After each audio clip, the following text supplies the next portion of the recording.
guys? Welcome to another episode of Ask Alex, where this is a show where I take your questions and answer them here on this show. I'm your host, Alex Hampton, and today we got a jam-packed show for you today. A lot of cool things have happened in the last 24 hours. A lot of cool things I need to talk about as well. So I just can't wait to jump into this episode. This is episode 34. Like, we have literally done 34 episodes of Ask Alex, and I can't thank you guys so much for just coming back and watching, commenting, subscribing. You guys are amazing. So thank you guys for watching this show. If you want your topic on this show, it's very simple. All you have to do is send me an email at the AskAlexShow@gmail.com. Again, that's the AskAlexShow@gmail.com. If you're still sending questions to my old email, they're being forwarded to that new email, but switching things around, that's the AskAlexShow@gmail.com. Or you can simply tweet me at Mr. Alex Hampton, or leave a comment under my Instagram at Mr. Alex Hampton. So let's go ahead and jump into the first topic today. And the first topic comes from a Raymond Boyd. And he writes, "Hey Alex, so it's been announced that Disney Plus is launching a bundle deal with Hulu and ESPN Plus. How will this affect the streaming industry and cable companies?" Well, thank you for your question, Raymond. So literally yesterday, it was announced by Disney and other media publications as well that when Disney Plus comes out, there's going to be a bundle deal where if you want to do just Disney Plus, you can still do Disney Plus by itself for $6.99. Or if you want to do a bundle deal where you get 3 streaming services, you'll get Hulu and ESPN Plus and Disney Plus, all for the price of $12.99. So that's 3 streaming services that you can do for $12.99. Now, I currently have Hulu. I don't have ESPN Plus, and I don't have I don't have Disney Plus, obviously, because Disney Plus is not out. But how do I think this will affect the streaming industry? Let me just be honest with you. Since now Disney owns ESPN and Hulu, this is a game changer. You know, I said that Netflix might not be in trouble for the first couple years. Netflix is in trouble. Netflix and all these other streaming services are in trouble because this deal right here is one of the biggest deals that I have ever seen in streaming history. Netflix has not put out anything like this ever. And other streaming services that I can't think of right now haven't done anything like this. The fact that you can pay $12.99 for 3 streaming services, all in a bundle, that in itself is a game changer. Hulu has great content. ESPN has great content. And now we're about to get the Disney Vault from Disney Plus. Yo, like, I'm buying that. Now, I don't know how that's going to affect users who already have a Hulu. Like, I already have a Hulu account, so I might not buy the bundle given the fact that I already have a Hulu account and I pay monthly on that. But if I have when Disney Plus comes out, I might want to do the Disney Plus, and if I have the Hulu, can I just get ESPN? I don't know how it's going to work out, but I will say this. Netflix is in trouble. And also, this whole notion of cable companies, how will it affect that? Listen, I haven't had cable since 2015. I watch all of my shows online. I have Netflix, Hulu, and YouTube. I've been watching all of my shows and keeping up with all of this different content online. There's like, for instance, I watch a lot of cop shows on CBS. I don't have CBS All Access, but I can still go to the CBS app and watch those shows for free. So, you know, I don't need to be attached to a lot of streaming services, nor do I need a cable company. You know, and also I watch the stuff on the CW. The CW has their own free app.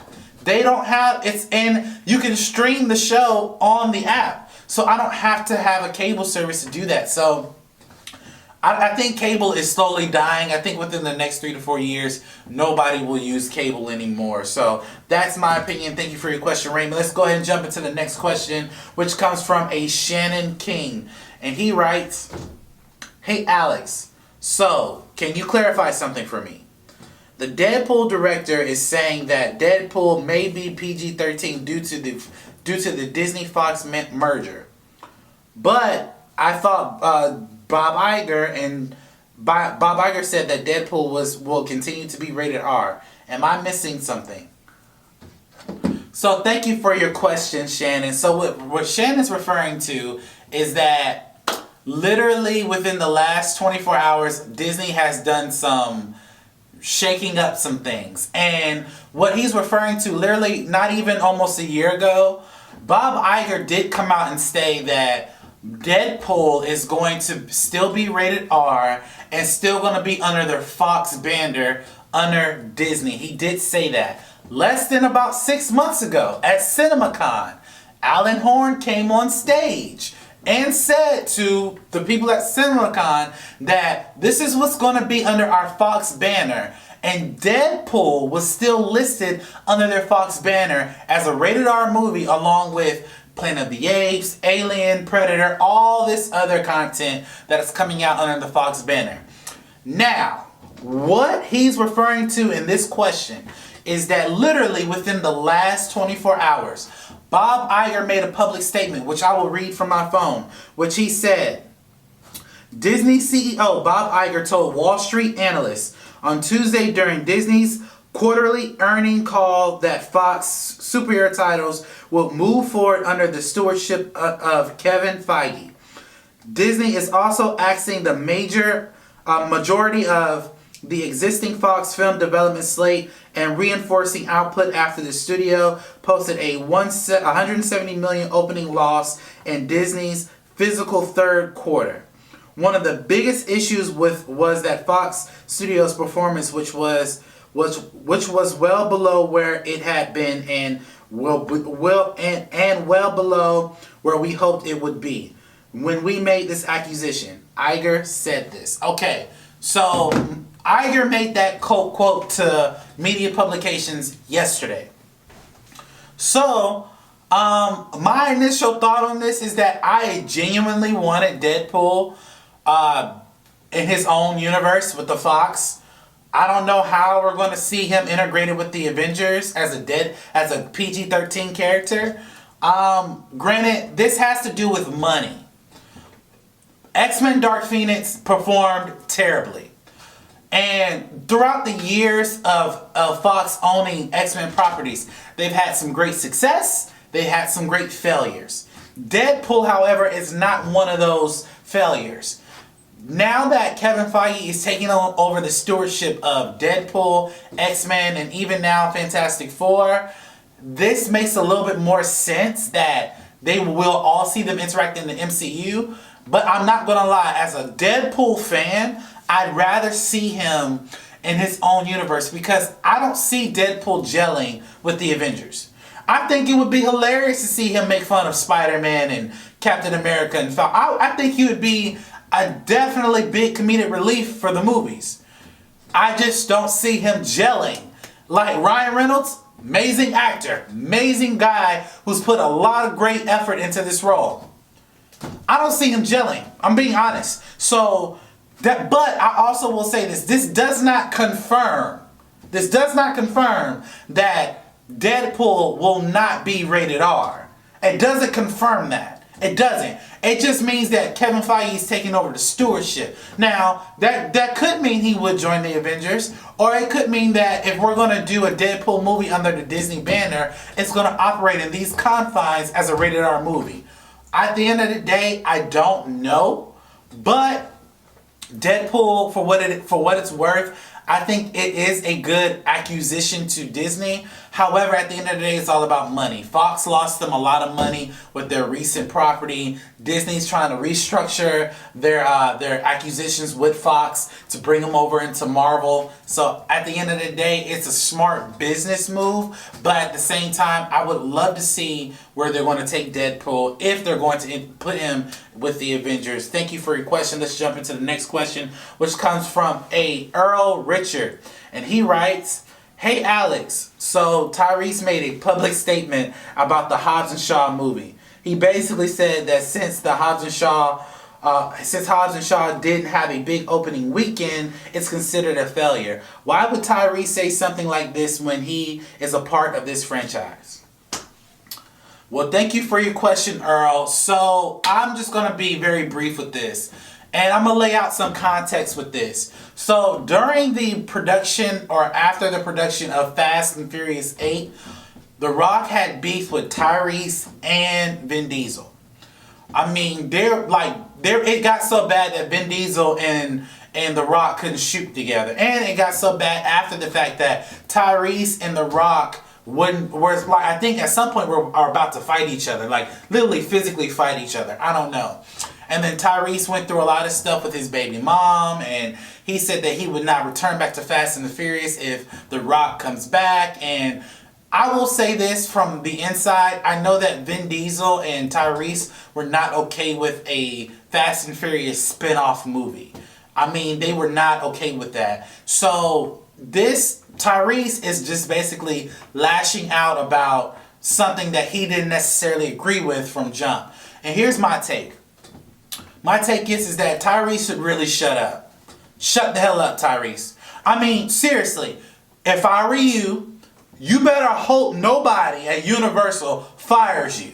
Because if you continue to make statements like that, they will probably fire you. Hobbs and Shaw is a connection movie to your franchise. And if I were you, you are an important character. You are an important role in that movie. But shut up. Shut up. We haven't seen you do a movie outside of the Fast and Furious movie in a while. And I'm not gonna say that you aren't anything. Like, no, you're a dope artist, you are a great actor, and I do respect you as a human being. But I'm telling you, as someone who's a fan of yours and a fan of this franchise, shut up. Stop talking.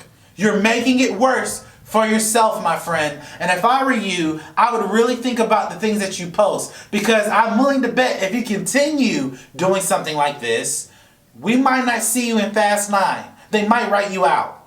So if I were you, I'd be very careful. So that's my take on that. I don't think any actor should be basically crapping on a franchise that you're a part of. If anything, you want Hobbs and Shaw to be successful because the hype from Hobbs and Shaw will draw hype to Fast and Furious 9, and then it'll draw hype from Fast and Furious 10. So at the end of the day, my brother, please be quiet.